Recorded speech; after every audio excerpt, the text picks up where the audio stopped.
Welcome to Edinburgh Does Question Time. Delighted to welcome Damien Collins, Chair of the Culture, Media and Sports Select Committee. He led the inquiry into fake news and the impact of Brexit on the creative industries. In his view, Channel 4 should be a series of production campuses. On my right, Mark Lindsay now runs the BBC Super Indie. He's a programme maker who counts upon his hits starting from The Lily Savage Show and Something for the Weekend. He says BBC Studios wants to be producing across all genres and platforms. Nicola Schindler is a drama dynamo. She's the executive producer of Red Production Company. She cut her teeth as a script editor and AP on dramas such as Cracker. Her latest hit is Happy Valley, and she is in the midst of a new drama for Netflix. Jane Turton is the CEO of All 3 Media. There is nothing Jane doesn't know about the business of TV. Now she has 17 indies to play with, overseeing brands such as Hollyoaks and Gordon Ramsay's Kitchen Nightmares. Of BBC Studios, she says, "I am the BBC's biggest fan, but this has not been its finest hour. The process is far slower than we expected and very opaque." Last but not least, the CEO of a brand new indie, Expectation. Gamekeeper turned poacher, Peter Fincham started out as a producer at Talkback and has had a stellar career. Is the only person in the world to run both BBC One and ITV1. And he is now starting over with the cry, "Free, free, free at last." So in this session, you can go to your app to ask questions, but you can also use your hand for something else. You can just put it up to ask a question. We have a series of questions that have been submitted already, but we'll obviously take other questions along those lines. So can we start, please, with the first question, and that is from David Strachan, please. Can we have your question? Get a microphone to David Strachan.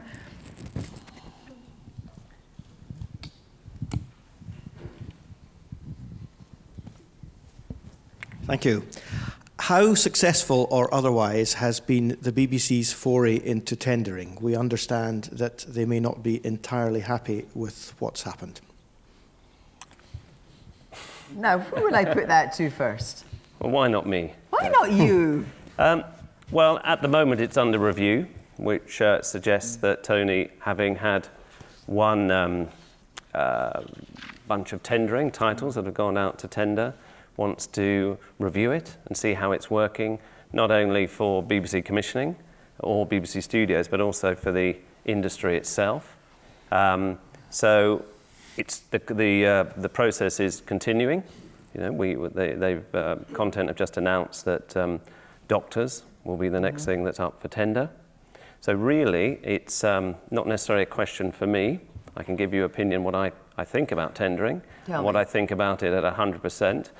Well, originally, the discussion with PACT and with government was that it would be at 40%, and it was based on creative renewal, which I think everyone understood and accepted. I think people accepted that within studios we had a lot of long-running titles which would benefit, would benefit the audience if it had some creative renewal. In the white paper, it was extended to 100%, which then is about competitiveness. But just say, for example, as a result of this review, it's regarded as simply not working properly. How do you unpick it all again? Well, I don't think it will be unpicked. I mean, you know, I'm not a part of the review, so I can't answer these questions succinctly, but I don't think it'll be unpicked. I think you know, the mere fact that the process is continuing, you know, there is a commitment to put 40% of studios' titles within the first 2 years of our existence as a commercial subsidiary. That's continuing. I don't think it will be unpicked. I think the question is the value for our industry to looking at what it undertook to put those titles up for tendering. There's a lot of time and commitment from commissioning. A lot of creativity went into those tenders. I don't know how many people bid for Holby, for example, but there's a lot of creative energy that's being used for existing IP, for shows that the audience wasted in my opinion, and on shows that the audience are saying they're enjoying. Now, so is it the best thing to do to extend that to Strictly Come Dancing? which is at the peak of its powers. Is it the best thing to extend that to EastEnders? You know, that time, that commitment, that diligence around creativity, or are we better as an industry to use our time and creativity to create new programs that we can then export? We are still the country that exports the most ideas, and we should be proud of that, and we should be focusing on our creativity rather than working on programs that the audience is saying they enjoy. Jane? So we have bid and failed to win, so maybe this is sour grapes, I don't know. I'm trying not to be bitter and twisted about that. Look, the BBC Studios talent base is fantastic. They make programmes very well. I understand exactly, I would say exactly what Mark's saying if I were in his shoes. I think we had welcomed this as an opportunity to increase the numbers of hours of programming, contestable programming in the UK, something that frankly is very, very difficult because, you know, the commercial PSBs and indeed the BBC cannot afford to commission more. So we're currently looking for, out of the UK, for growth from streamers and new entrants. We were hoping that this was one way as an independent sector that we could actually get some growth from the PSBs. Yeah. It hasn't yet particularly translated as that, but I'm still hopeful. And I do sympathise, it is a time-consuming process. It's been quite opaque, that's my big complaint, and difficult. But, Mark, you've won back the shows, so frankly, the test... Well, not all of them. OK, but pretty much the big chaps you've won back. And presumably, if you are as good as you believe you are, and I'm sure there is an argument that you are, you will continue to do so. So I think competition is a good thing.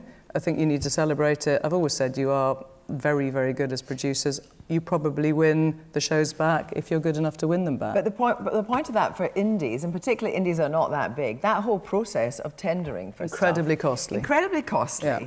And again, as you say, it's opaque. So why would an indie want to do that? Because it's opaque, you're not sure if you actually are on a level playing field and how difficult that will be and who makes that decision and is that decision contestable? No, it's not contestable, the decision is made. And that's a problem. Why would an indie of 20 folk spend... But the one that has actually been won by the independent sector was won by two quite small indies. Yes, ironically. Together. Yeah. Exactly. So you're right. There is a resource issue around bidding for them in the first place. Damien.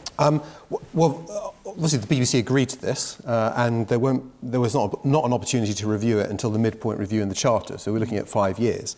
I think people would expect that if the BBC Studios, BBC wanted BBC Studios to be liberated to work, to do new work, to bid for new work, to behave and play like a independent production company in the sector.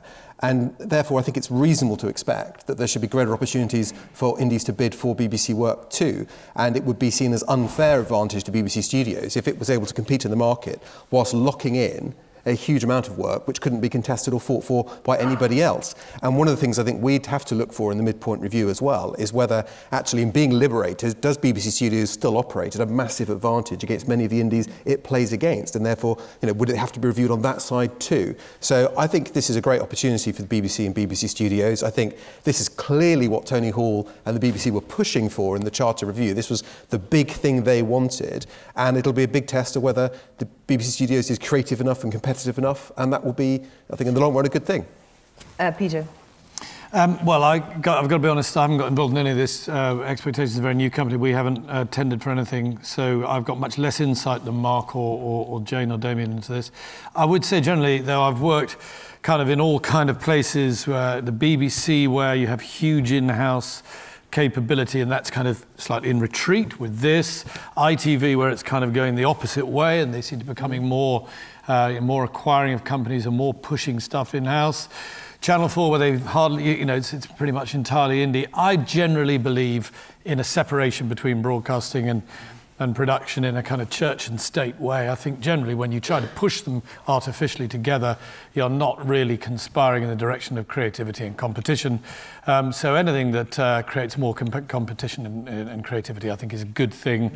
It sounds like the sort of process that's bound to get messy, not going to be done perfectly or right. Totally understand the point about indies spending a lot of time on something where they've got no kind of right of appeal or whatever, but it still sounds to me like a push in the right direction generally. Were you under pressure to take in-house ideas when you were really in both your jobs? Well, it's a bit difficult to describe how you are, but you're...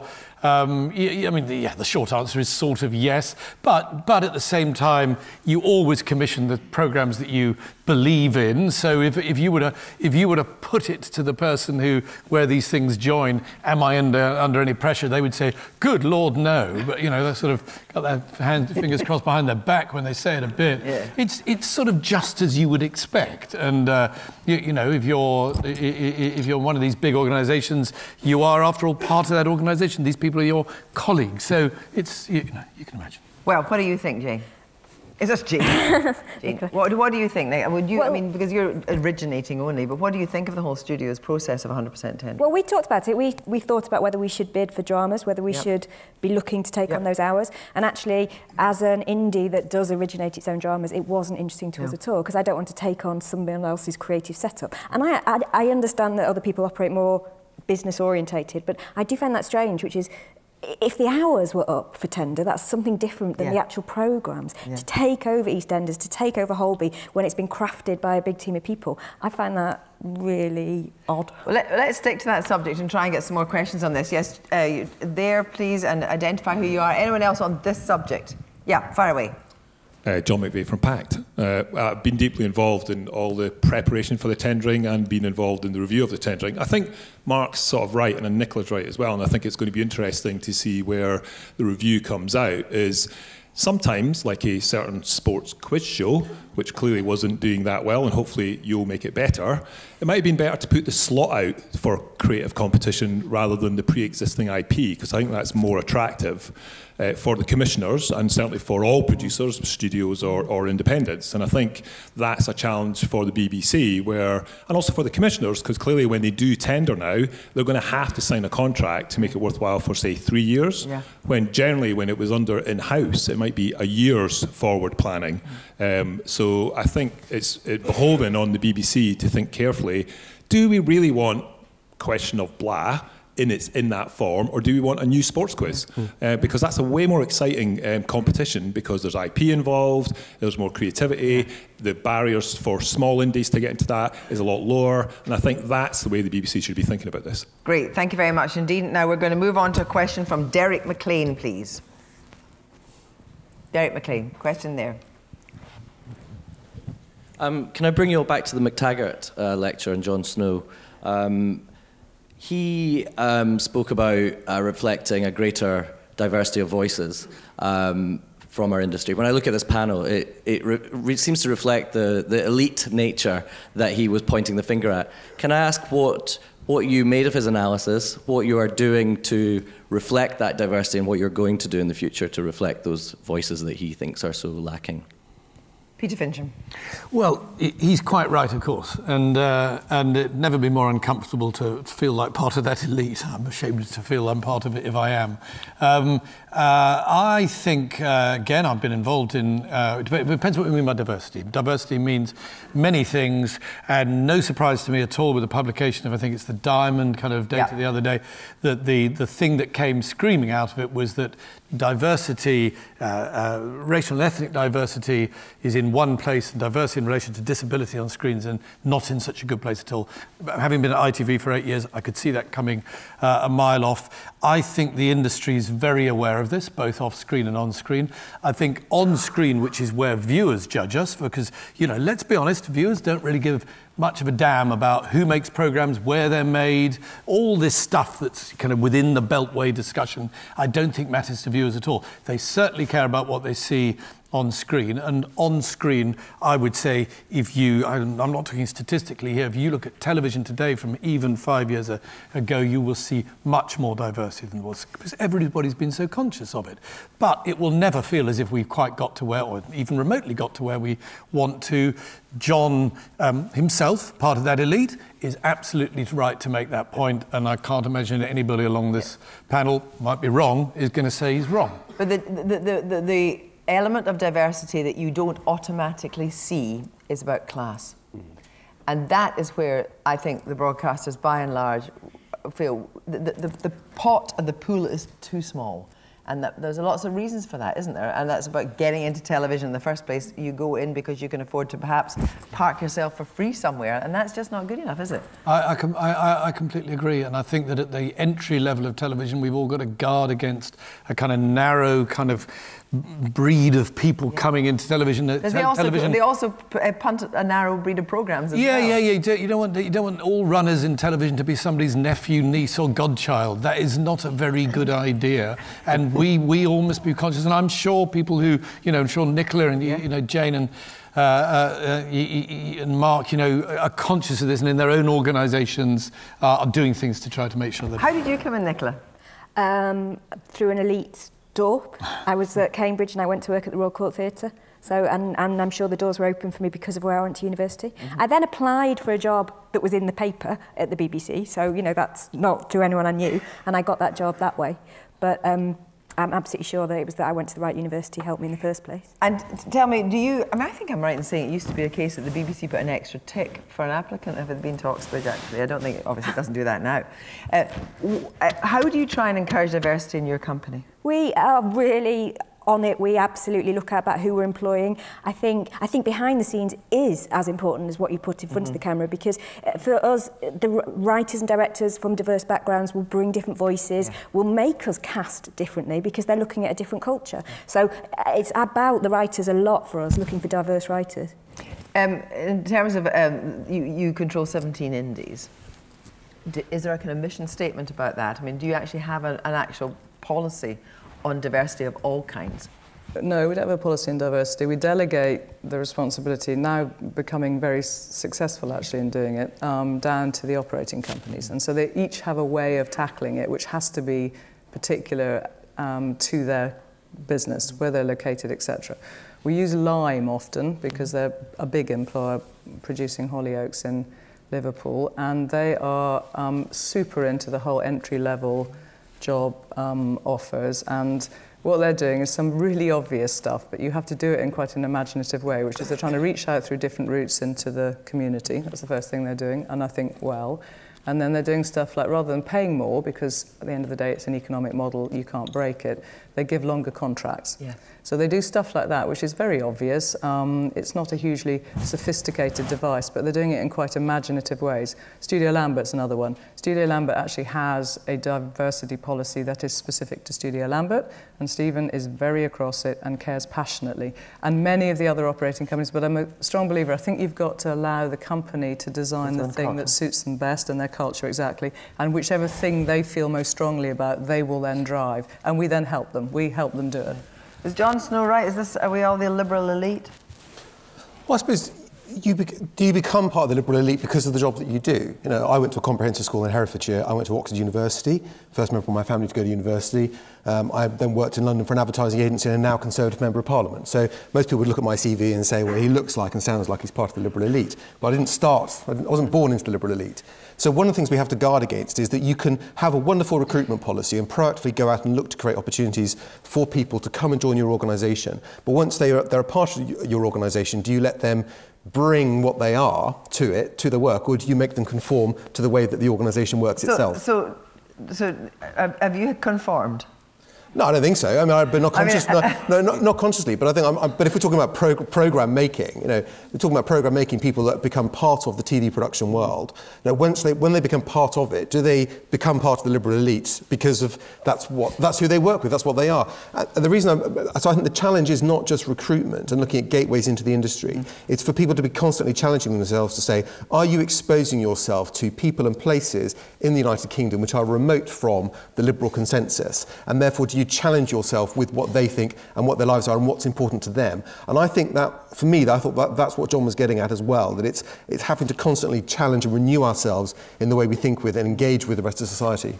What's Studio's position on this then? Well, I think Studios has a really important part to play in this, and we have, going to Peter's point, and everyone's making this point, that the entry point is critical. And if we are to have different voices within our industry, we need to tell people that this is an industry that welcomes them. So having 7 production bases around the UK is really important. It's an important part of our DNA, and I think that's what makes us unique. And also to make those production entities meaningful, creative, and as open as possible. Let's move out to the audience on that very question about diversity and the failures of it. Anyone got anything to say on that? Yes, here we go. Deborah Williams, the Creative Diversity Network. So I published the Diamond Report, unfortunately, I'm sorry. So my question is, you've all talked about entry level, but I'd like to know what about higher up. So careers, progression, decision making, starting an indie, working in an indie. It's great that there's lots of entry level stuff, but how do you progress, especially if you're talking about conformity? And if you are at a low level within an organisation, how much confidence do you have as an individual? And should the pressure be on the individual to make change, or on the organisation to offer the opportunity for change to happen? I feel very strongly about this. I think we are genuinely a meritocracy, and I'm not a naive woman. I really am not, and I have a lot of business experience. We promote people who are good. It's as simple as that. Never, not once in my entire career, wherever I've been, ITV for years, now in an independent, have we ever taken into consideration really anything other than about the person, other than the fact that they were adding value, they were good, they showed promise, they had the opportunity, we had the opportunity to develop them, train them, whatever. And I think we beat ourselves up. We're very good at this in television, by the way. And Damien, to your point, I think if we made programmes about the liberal elite, however liberally elite we are, nobody would watch them. The acid test for us is we make product. We are a manufacturing business, ultimately. We make programmes, and those programmes have to be popular and consumed by lots of people, or not necessarily always volume popular, but popular in terms of the quality and, you know, creatively. And I think that's the acid test. So I think on both counts, I feel very strongly we're a proper meritocracy, and we promote and give people an opportunity based on their merit and their calibre. And in terms of the test about the product we produce, there's nothing liberally elite about the shows we make at all. So I think maybe if that's what you were implying, which was because we're all white people, somehow that means that we produce a specifically narrow programme. We don't. I think we're saying I think there is the debate John was trying to get going, and I think many people are sympathetic to it, not just within the confines of the television industry, but looking at society as a whole, is to say that there is an emerging and growing disconnect between many people who feel they are excluded from society in lots of ways, and that includes what they see on TV, as well as their engagement with public institutions, that they feel there is a disconnect, and what do we do about it? I'm not saying that your business is not meritocratic, but I think we have to reflect on the fact there is a problem. There are people that feel marginalised and disengaged, and they feel an anger towards people who they regard as being in the liberal elite, whatever that term actually means. But when you say that it's an entirely meritocracy, do you accept that for some people, from whatever of the diverse areas we're talking about, it's more difficult for them to project, and so therefore it might not immediately look like it's the best candidate, but you can see that actually if you were to nurture that person. I think getting in, but we've moved on from I'm talking about senior jobs. I'm talking about senior jobs, because actually once you're in, is there a way, in fact, there should be much more support for people who you can see there's this great spark, but they may not immediately have the confidence, and I think that is what you're saying. They may not have the confidence to do it, or is it entirely the kind of the commercial return? Well, again, I don't recognise that, but maybe my fellow panellists have a different view. I don't recognise that, because I think we are an environment which encourages, and I don't see us as being an environment that blocks. But you're right, it is about two things. It is about the entry level, but we do need to be focusing on what we can do at the high level of our industry. Yeah.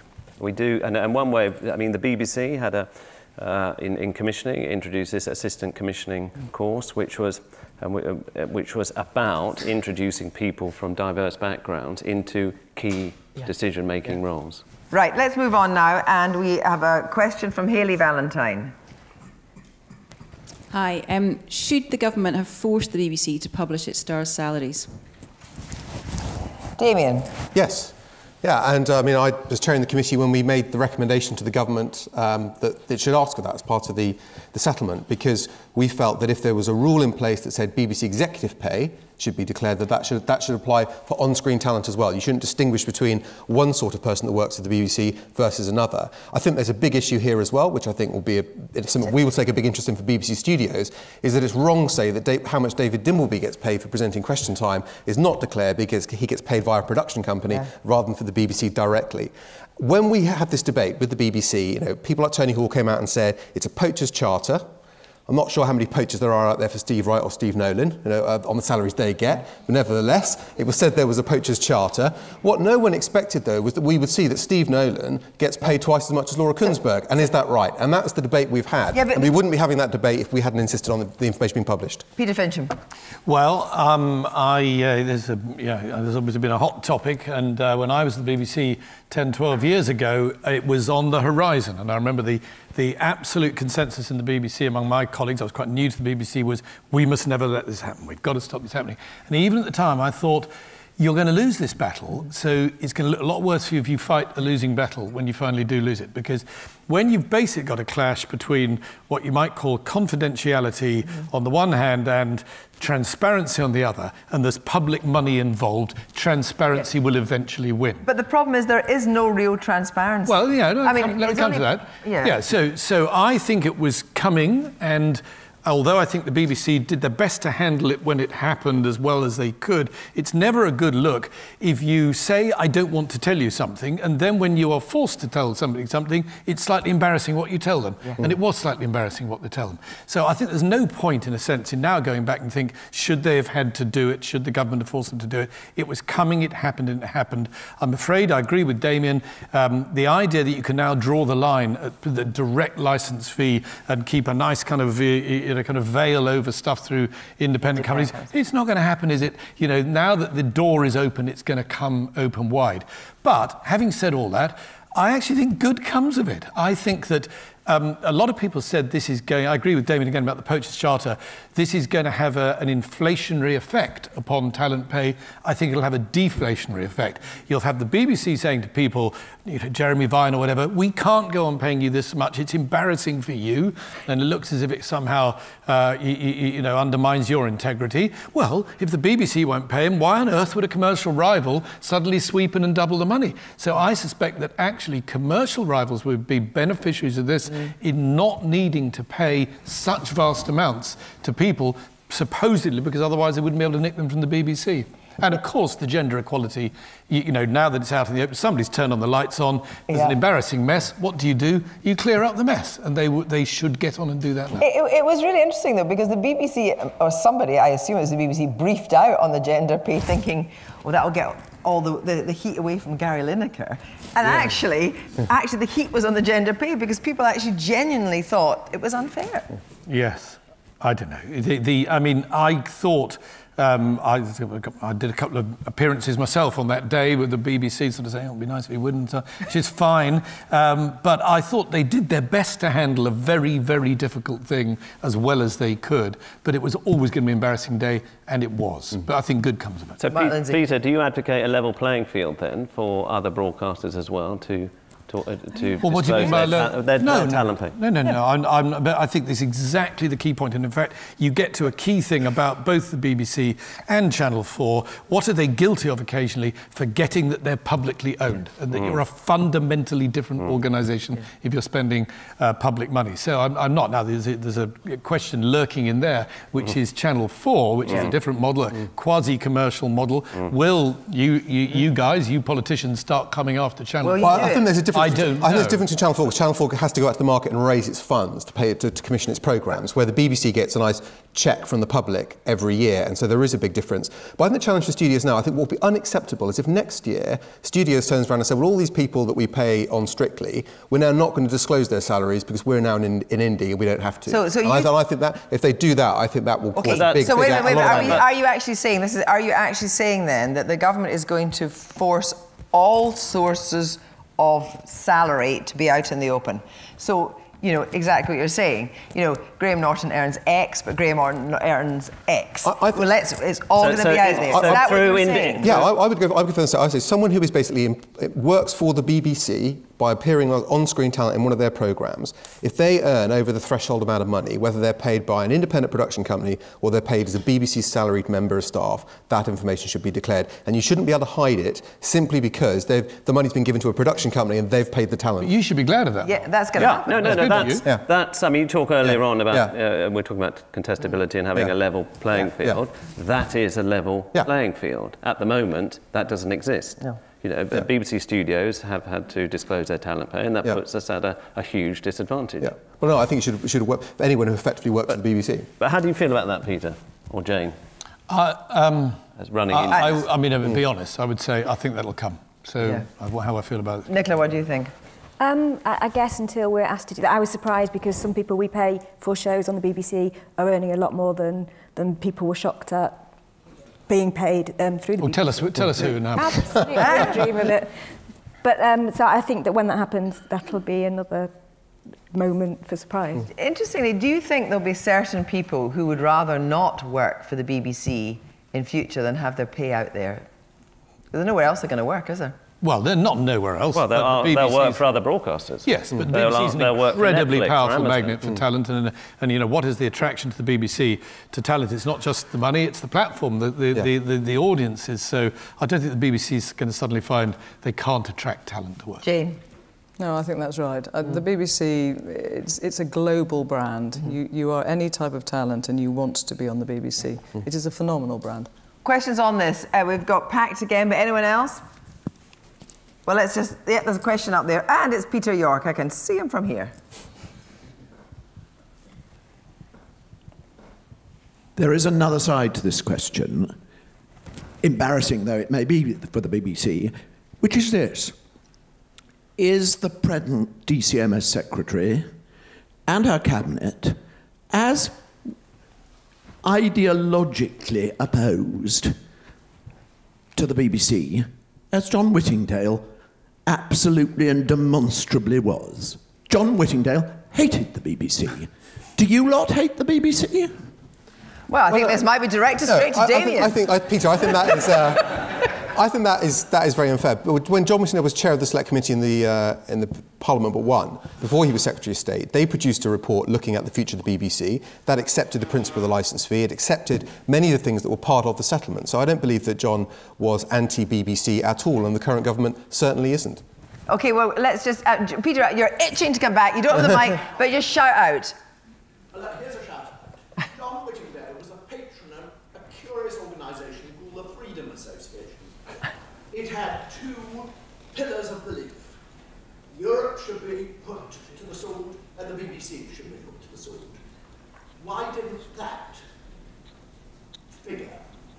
Well, as I said, does John, by what he did as Secretary of State and as chair of the Select Committee, and in both cases, he supported the BBC funded by the licence fee payer. Right. Yep. I'm not going to comment on that one. John McVeigh from PACT again. Damien, you make an interesting point. The only thing is that getting to what you want could be quite technically complex and involve quite a lot of issues, because the BBC often doesn't fully finance the shows it commissions from external suppliers. Quite a lot of that money will come from third-party distributors or other financiers. So the total amount I may get paid, a bit of that may be from the licence fee, quite a lot of the rest of it may be from an advance from distribution. So is that going to be disclosed? Because that's purely commercial. It's not BBC money. And can you force... Can you, well, that's my question. If you commission a programme that has... But the other question is, for public funds, would you force other service companies for other government departments to disclose what their directors and senior executives get paid as well? Well, OK, so I think... what I think we should be looking at is when someone is paid their direct income from appearing in what is a BBC programme, puts them in a position where they are above the threshold where their pay would have been declared if they were on the books working with the BBC directly. Now, for some shows, that will be much clearer than for others. So I don't think it should be a disclosure of the salary someone earns for a show if that's paid from multiple sources and the BBC is only a relatively small percentage. I think what you'd look at to take Mentorn and Question Time, given that we're on a Question Time panel, if you have someone like David Dimbleby, who, as far as the licence fee payer would be concerned, is someone who works for the BBC presenting a flagship BBC programme, yet his salary is not what he earns presenting that programme is not declared because it's made by a production company and not by the BBC directly. And that, I think, is an anomaly that people rightly don't understand. But in the end, do you think the public really is going to in the end, if they're getting really good programmes, care too much about this? Well, I think this has caused a debate that no one thought we would be having 12 months ago when this was decided on the amount people are paid to do the same job. Now, we wouldn't be having this debate. I think what is exposed is there are a lot of people at the BBC who are on high salaries because they've been there a long time, not because a commercial company would ever pay them that amount of money, but because they're locked into the system. And is that right? I think this has been a public challenge because it's been embarrassing and it will lead to positive change. Can you take money away from people? I'm not sure that's right, Damien. I wouldn't say there's a lot of people who are paid at the BBC and they couldn't earn more outside. I don't think that's a correct statement. I think. Take Steve Nolan, for example. BBC Northern Ireland, Radio 5, not someone most people would have heard of. I read an article saying not only is he paid a very large amount of money, nearly £500,000 a year. That was what was disclosed. It's more than double than anyone else on the island of Ireland working in the media earns. Where would he go, to earn that level of money? But you're talking about one individual. You said a lot of people. Yeah, but Steve Wright. Would Steve Wright earn £500,000 as a great name in radio broadcasting? We all remember him. Would Global Radio pay him £500,000 a year to go and work for them? I can't see it. I'd like to see how many of these people are actually poached as a consequence of their salaries being disclosed. Right. At this point, we will move on to the next question from Andrew Robertson, please. Where's your Andrew Robertson? There we are. Hiya. My question is, they clearly don't want to go, but should Channel 4 be made to move out of London? Jane Turton. So look, for us, the most important thing is where the money is spent. And I think we've responded to government and said exactly that. So I think it is really important that we spend the money within the country in a way that is representative of the population of the UK completely. We're looking really hard as an independent at how we can do more outside London. We have a very large production base currently in Liverpool. We're very proud of Hollyoaks and it comes out of there. And we're doing a lot now actually in Glasgow as well. I think, to sort of sidestep the direct answer, I think that is the most important thing. I think for us, a secondary concern is where the people who are making the commissioning decisions are based, honestly. And it's quite inconvenient, frankly, if we start to have to travel around the country pitching ideas to people based in different places. I know, but people in Scotland have to travel to London. No, this is not that convenient. I'm sorry, this has been going on for so many years now. But I'm not saying the inconvenience is the primary concern. I'm actually just explaining to you that to your point of earlier about resource being spent on pitching and tendering, it's a resource issue, where you have an awful lot of producers based in the south. But I think the main point is where the programmes are made. We pay train fares. I'm based in Manchester. We pay train fares daily to get people just to pitch. So the idea of people occasionally coming out of London, whether it's based outside of London or not, is amazing. The idea that heads of genres would be in different areas would just change our business totally. But ultimately, it's the spend. It's where it's spent. Absolutely the spend. I think the most important thing is where it's spent. And Nicola, honestly, if you're getting a train to Birmingham or London, or we're getting a train to wherever, I don't think that is the primary concern. It's where the money is spent. No, but it's the assumption that is always there, which is most people have to come outside of London, will have to travel from London to Birmingham or Manchester or Leeds, and that is a hardship for them. Whereas there are people who work outside of London, and I think that is underestimated. And it's always been a hardship for them to go in the other direction. Not a hardship, it's a nice train. But I just think that I think that if people were willing to travel more, where a company is based probably is the least relevant part of this. It is absolutely about their spend and it's about where commissioning happens. Can I just be quite clear, because I think actually the Secretary of State has been pretty clear. The status quo is not an option for Channel 4, is that right? That is her position, yes. And I think the question is not, does that mean the solution has to be Channel 4 moving body and soul to another part of the UK? And if they do, that might be great for Leeds, but not very good for Plymouth or Bristol, and so I think the challenge is, what we want Channel 4 to do is to do what it does well, which is support independent production companies through the commissioning of programmes and also its investments in younger production companies as well, which is a great success in working as an investor and a partner. What I'd be interested in seeing is, could you have a network of like Channel 4 campuses in production centres around the UK which facilitates that production work, the commissioning of local production companies and the working with and the nurturing of production talent. It may be more than one location, but them still operating, having a London base as well. Peter? Well, I mean, as I was saying a bit earlier, Channel 4 is ultimately a very privileged organisation. It's not exposed to the commercial marketplace, it doesn't have a share price. It's in public, it's owned by the Treasury. The only real threat to Channel 4, which comes along from time to time, is a privatisation. And as far as I understand it... Well, no, hang on, Damien can say on this, but I don't think you intend to privatise Channel 4. No, it's not something I've supported, and the government have said, as part of this consultation on location and future, that this is on the basis that Channel 4 wouldn't be privatised. Yeah, so my advice to Channel 4 would be, don't pick too much of a big fight on this one, because be pragmatic about it. I don't think anybody's saying Horseferry Road is closed down and the whole of Channel 4, lock, stock and barrel, sort of suddenly reappears in Leeds. Of course, there's a very strong argument for saying money should be spent more regionally and that Channel 4 shouldn't be such a London-centric organisation. And if I were Channel 4, I would be pragmatic, cooperative, and come to an answer that works, as it were, for everyone. So... I agree. I think it is about where the money's spent. I think in the nations and the regions, a place gets known for what it makes there. And you know, we're extremely proud that Bristol has become the home for the Natural History Unit, and that's a global production phenomenon. Doctor Who coming out of Roselock in Cardiff, which we're really proud to make, has reinvigorated drama in Cardiff. So I think it is about spend. I think we have to be bolder in how we spend across the industry. Right, questions on this, please. Yes, PACT is and you're. Yeah. Well, I mean, you have to show you're here because you're being paid by PACT anyway, so that's really good. But we don't need to take questions, but I would love to get some other questions, but I do want to come back. Yes, let's just take that from Andrew himself.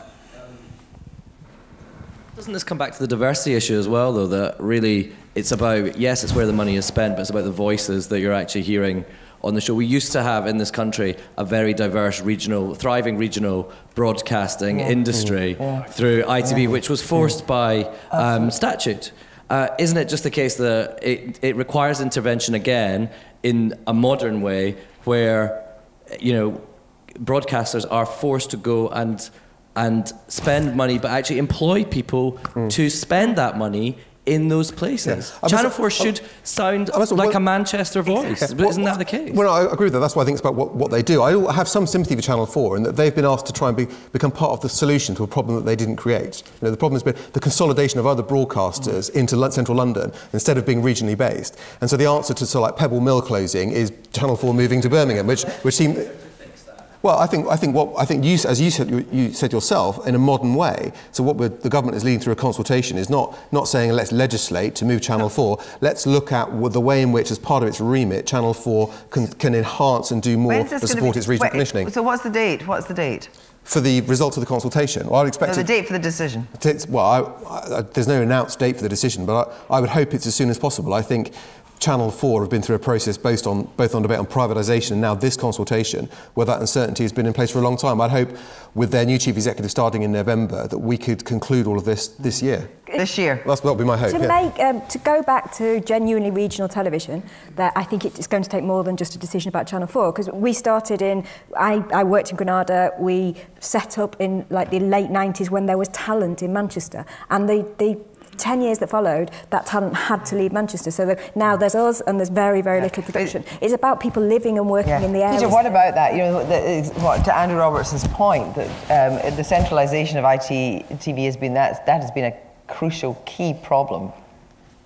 Well, yes. I mean, so ITV, it's a bit like what James was saying about Hollyoaks. Because of Coronation Street and Emmerdale, ITV, when it comes to demonstrating that there's a lot of production outside London, that gives it a hell of a head start.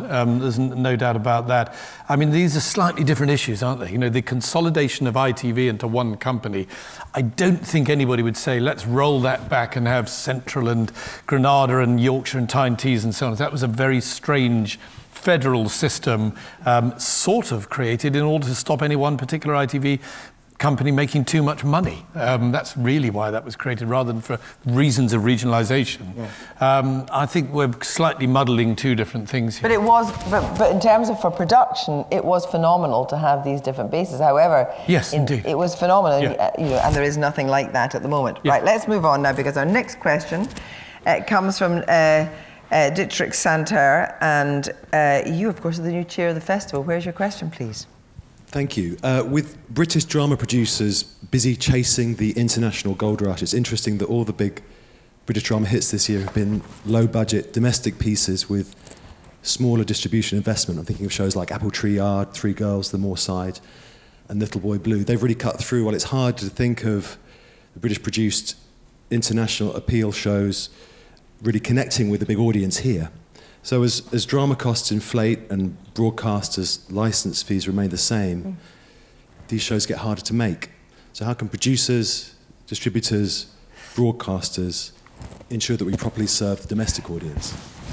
Nicola? I think it is an interesting time, and I think it's very dangerous if we only go after those big international co-productions. What I think is happening is the opposite, actually, which is what this sense we're now getting from the BBC and from ITV, I'm sure you are as well, is they want, because they have to stand out from those big international co-productions, they want to be the place that can make the smaller British shows. So if we're doing a three-parter, which we are, about the breakdown of a marriage, we're doing that on the BBC. We're not going to do that for Netflix. We'll do a show for Netflix and we'll do something bigger, and hopefully it will attract a UK audience. I think it needs to also feel localised rather than generic.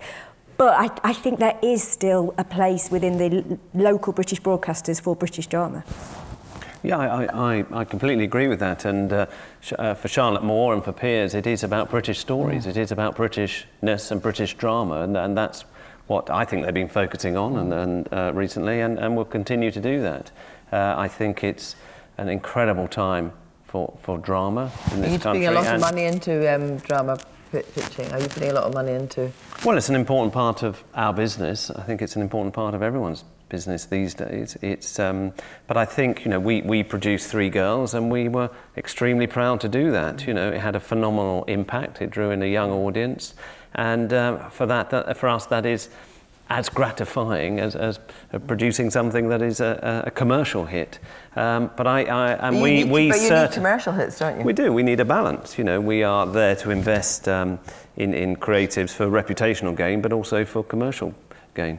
When will you get your first Netflix, do you think? I don't know. Ask Nicola, she's good at that. Yeah. Jane? Yeah, it's a better range, isn't it? I mean, it's a portfolio, and I think, God, we all try very hard to find those programmes that can be funded by the primary licence fee, which is those sort of slightly lower cost, maybe domestic pieces. But we also know that the average price per hour in British drama is now about 2.4 million. And there is an inflation that one can see quite clearly when one looks at the effect of the big SVOD players coming in, the tax break. These things have all been very, very good, but they have tended to push cost up. So the answer is there's a huge range now. The most difficult thing, as I'm sure you know, Diedrich, is those lower budget shows, and they are to die for when you can get them, because they are they're just incredibly clever shows if you can produce them. Almost more difficult, I think, than the bigger budget global pieces. But we have all of that stuff in the UK, and I think we're trying very hard to try and cover all bases. Peter? I'm really glad Diedrich mentioned that list of dramas, one of which, by the way, I commissioned, even though it's quite a long time ago. I left ITV. I think all the time I was at ITV, every time we had a review of strategy, and the people from the strategy department turned up, they would always say, why do you do three-parters? Why do you do two-parters? Surely all we need is long-running series like Downton Abbey. Can't they all be like Downton Abbey? And I would have the tedious process of saying, yes, but they aren't all like Downton Abbey, and there is nothing wrong with a really well-written, well-made two- or three-parter, and they are a part, if you like, of the landscape of and the ecology. And I believe that deeply, and they're one of the things, by the way, that the American system doesn't create, and that we do brilliantly, and all those shows Diedrich mentioned are brilliant shows. So God, let's hope that the way that the whole world is developing doesn't squeeze them out. I don't think it will. But when you're coming to big American shows, particularly working on Netflix, is there pressure on casting for you, Nicola? Yeah, we wouldn't have got our Netflix show had we not got a big name star, and that's important for them, and they have to break through, and I understand that totally. But it's not unimportant for ITV or the BBC either. They want names that people recognise, that will attract attention, that will bring an audience. But it's not it's always been a pressure. It's not an addition. You still make the shows in the same way. That's the thing. However much money you've got, the shows are still produced in the same way. You're still looking for story. You're still looking for the best actors. So you keep the consistency. Damien? I think it's a really interesting question, and it's something that I've been giving some thought to, and I'll be interested in the select committee looking at it probably next year, because when we've had the licence fee debate in Parliament, often the debate is about the fact that the BBC has this massive advantage over other British broadcasters because it has the licence fee, it has this huge commissioning budget, these huge budgets for the big channels that dominate everything else. When we do the next charter, the charter comes up in 10 years' time, that may not be the case. Actually, it may have a relatively small budget from the licence fee in an environment where there's not much public support for a big increase in the licence fee. And I think the challenge then will be, how does the BBC operate off a core licence fee, but also a requirement for it to be growing its commercial revenues as well, in the way that it sells programmes directly to consumers as well as to other broadcasters, in order for it to be the sort of BBC we want it to be. Because where there is that mix of the innovative and the creative, unique British programming, but also the commercial power to make great series that sell around the world. Mark, I think the important thing in 10 years' time, or when the charter is up, that we are still being able to make drama or factual programmes or comedy, for that matter, that delivers innovation, delivers reputation. That is what the BBC is good. That is what the BBC and the licence fee underpins that creativity, and we need to treasure that creativity, because that is what we're known for across the world. I remember going to a strange dinner, but just for the Edinburgh Festival, about 6-7 years ago, I think, at Downing Street, where David Cameron, who was the Prime Minister at the time, had got the great and good of television to come round to discuss the issue of why didn't the British television system make longer runs of sitcoms. And that man didn't have enough to I think we were at war. I think we were at war at the time, and he needed some light relief. He basically had on either side of him the guys who created Modern Family, because I think he watched a lot of Modern Family. Yeah, he did. And he noticed that there were 22 episodes a season, and it all got very debating. And eventually, Stephen Moffat, who was there, kind of slightly turned on him because he was standing up for Sherlock, where they only make 3 episodes every 2.5 years, and said, well, what the fuck's wrong with that? And you sort of thought, what a weird thing this is. But the underlying thing, a very weird evening. I was actually sitting next to Ted Sarandos, but I didn't even know who he was at the time. So I'd have paid him a lot more attention if I knew about what Netflix is about. The thing I was going to say that I really would guard against is the notion that the way they do things in America, life would be better if we did things like that. Any quick comment on drama? Now look, I've got a question on the app, which this is going to be the final question that's going to come in. I'll just say it anyway. Russell T. Davis said, we have a government who's warding off the BBC with one hand and wanking off Murdoch with the other. What are the panel's thoughts on this sentiment, Damien? That's crap. This is language this week. Well, it's a load of crap. Yeah, it is. So, I think we've ended up, with a BBC settlement, which I think the BBC got a lot of the changes and reforms that it wants, and also we protected the licence fee. I think the BBC is on a footing for the future, and the decisions over the future of Sky, Fox, those are taken by independent regulators, not by government ministers, quite rightly so, based on competition law. I think one of the great things about this country is Fox aren't lobbying. Is that we have the great. Well, they can lobby me, but I'm not the decision maker. It doesn't matter what they say to me. It matters what Ofcom decide on the fit and proper test. We have an incredibly rich and diverse media landscape in this country, and let's not forget what John Snow told us in his McTaggart, is that the two great shadows that lie across the media landscape in this country are Google and Facebook. And I would say for TV production, Amazon is a third.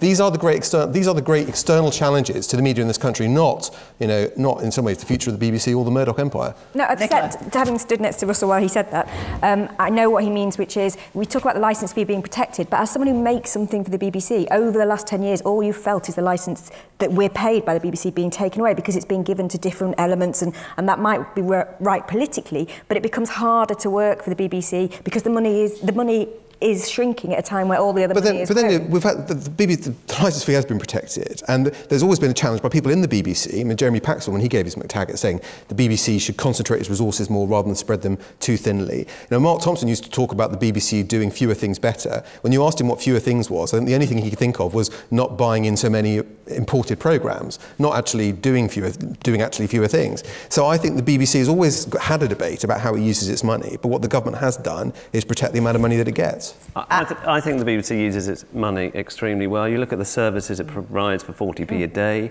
Its services have grown hugely in the last 20 years. It's by reducing the BBC, we are reducing creativity, we're reducing risk. And if we reduce risk, we are not going to have the innovation, and we are not going to be surprising our audiences. And we are surprising our audiences, and we're surprising them with hits. So do you agree with Russell T Davies? I'm not going to repeat it, but do you agree with it? Well, I've just got this image of holding Tony Hall off with one hand. Oh, and then, excuse me. Enough already. No one's had lunch. I can't get beyond that. Jane, what do you think of that sentiment? Look, I think the BBC is fantastic, and we should protect it and cherish it and all those things. And you travel to America, as Peter said, and you start talking about the world of content production, IP creation, television in the UK, and it is the envy still of Hollywood, by the way. But what about the second part of what Russell said about Murdoch? You know, look, for me, Murdoch is sort of somebody, as a member of the general public, I read his newspapers and he owns Shine Endemol, ultimately. I honestly don't recognise that. Peter? No, me neither, nothing particularly to say about it. I think the BBC, I've only ever worked with the BBC for about 2.5 years. I thought it was the most fantastic organisation, most incredibly lucky and privileged organisation with an extraordinary capacity for feeling sorry for itself at all times. But the money's gone on coming in, and it's still coming in, and successive governments don't, they don't really make that much difference. So I would accentuate the positives of the BBC. Well, let's just accentuate the positive and thank our panel very much for question time.